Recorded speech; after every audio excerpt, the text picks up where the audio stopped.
previous video, we were introduced to the concept of enthalpy.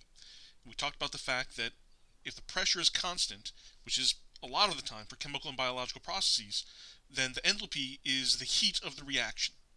And so now we want to tie this idea together with stoichiometry. And so if we know how much reactants or products we have, we can also relate that to the amount of heat given off or absorbed by the reaction.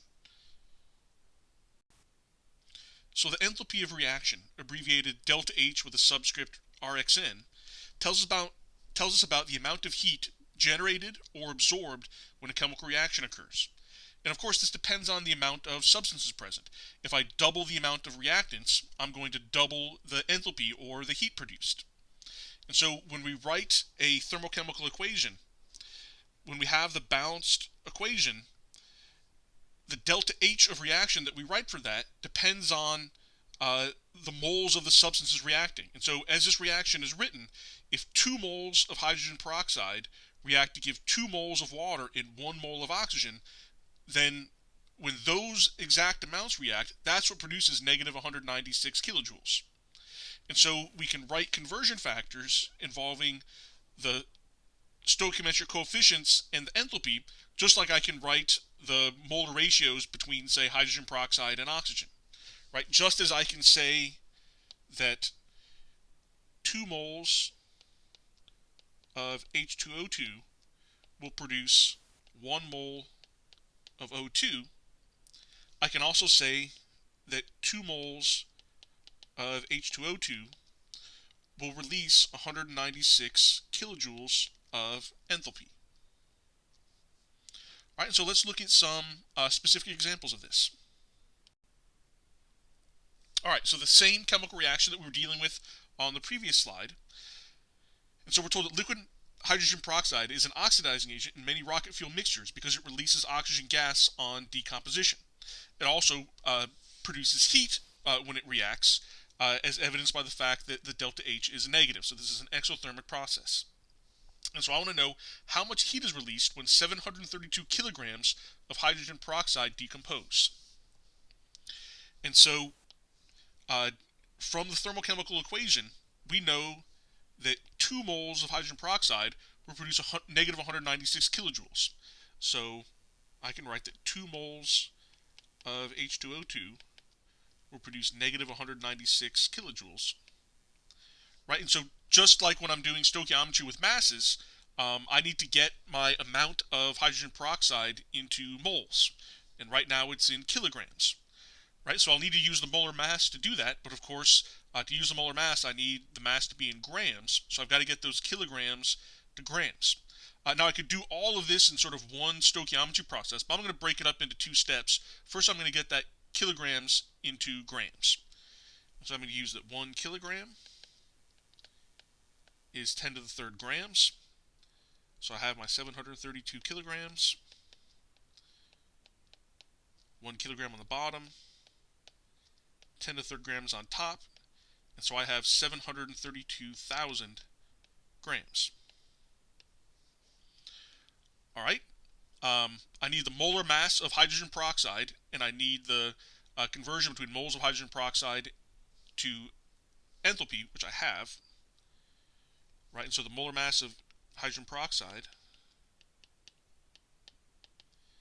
is 2 times 1.01 plus 2 times 16. So I have 34.02 grams per mole. And so, I can rewrite that as 1 mole of H2O2 weighs 34.02 grams. And so now I can do the conversion. I have the 2 conversion factors I need. So I'll take my 732,000 grams.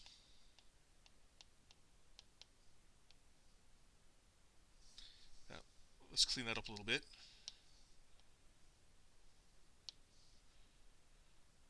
Grams of H2O2.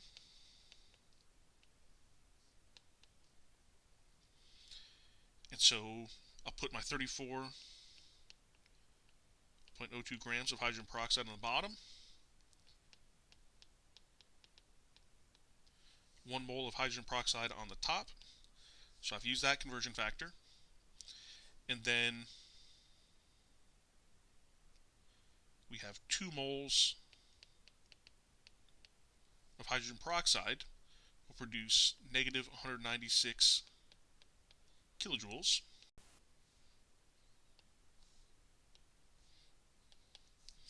And we get 2.11 times 10 to the 6 kilojoules, and that should be negative because the enthalpy is being produced.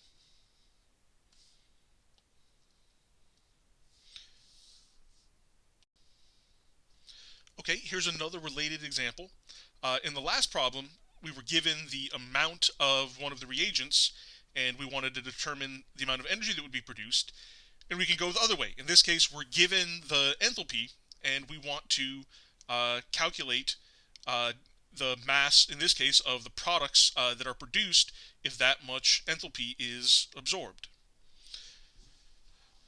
But we can write the coefficients just the same way, right? And so in this case, we want to know how many grams of magnesium are produced. So I'm relating the magnesium to the delta H. So 2 moles of magnesium will produce 1,204. Not produce. It will accompany the absorption of 1,204 kilojoules. And I want to know the mass of magnesium, so I need to know the molar mass. So 1 mole of magnesium from the periodic table weighs 24.31 grams. And so I can do my conversion. In this reaction, 234 kilojoules were actually absorbed. So then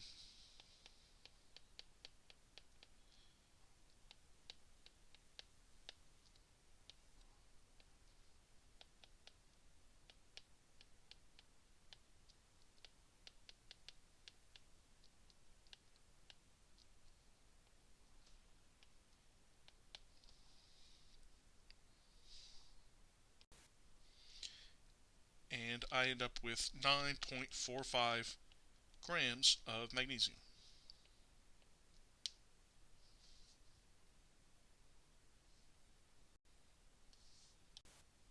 So there's one more thing I wanted to talk about in this video. It's not exactly related to the concept we were just talking about, but it was kind of too short for its own video, so I decided to tack it on to this one. And that is the idea of standard state enthalpies.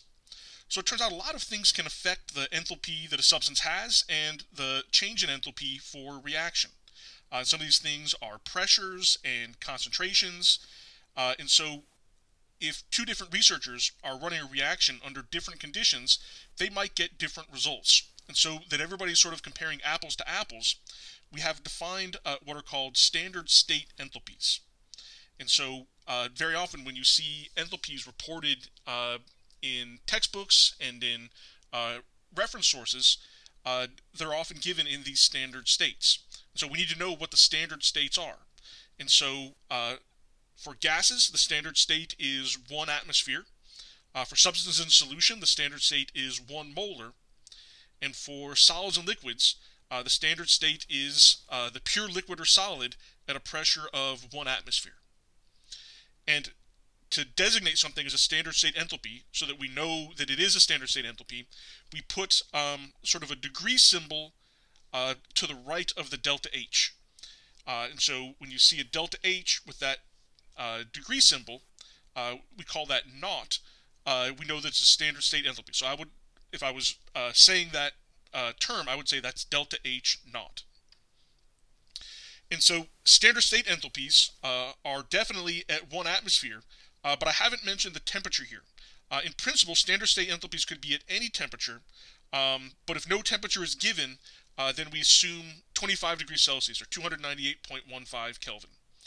So standard states could be at other temperatures, but most often they are 25 degrees Celsius.